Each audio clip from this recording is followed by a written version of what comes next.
बुद्ध और भिखारी। एक बार एक भिखारी अपने जीवन से परेशान हो चुका था क्योंकि उसे अपने जीवन को चलाने के लिए भीख मांगना पड़ता था। उसे हर एक चीज़ के लिए भीख मांगना पड़ता था। इसी बात को लेकर वह दुखी रहता और दिन भर यही सोचता कि उसके जीवन में बदलाव कैसे आएगा। यह सोचकर वह निराश हो जाता। वह हर दिन देखता कि बहुत सारे लोग निराश होकर आंखों में आंसू लिए लोग और विभिन्न चिंताओं से परेशान लोग गौतम बुद्ध की तरफ जाते और वापस लौटते समय वे बहुत ही खुश होते थे। वह भिखारी यह नहीं समझ पा रहा था कि गौतम बुद्ध उनके साथ ऐसा क्या करते थे कि वह बेहद खुश हो जाते थे। वापस लौटते हुए लोगों के हाथों में ना तो ढेर सारे पैसे होते थे ना ही सोने चांदी। तो फिर ऐसा क्या होता था?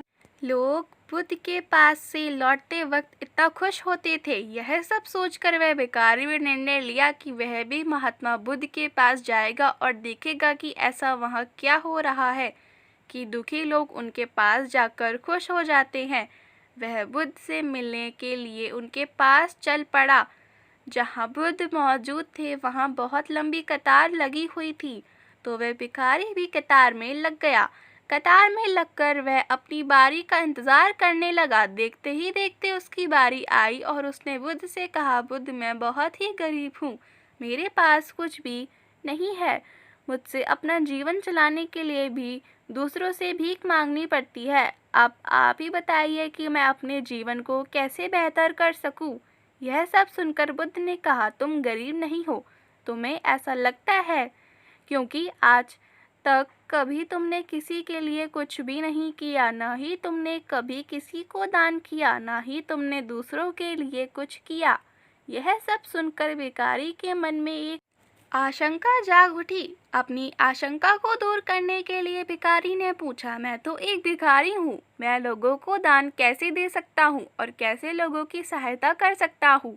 मुझे तो खुद अपना जीवन चलाने के लिए दूसरों से मांगना पड़ता है। यह सब सुनने के बाद गौतम बुद्ध थोड़ी देर चुप रहे और फिर उससे बोले, तुम्हारे पास हाथ हैं जिससे तुम लोगों की सेवा में लगा सकते हो और दूसरों का भला कर सकते हो।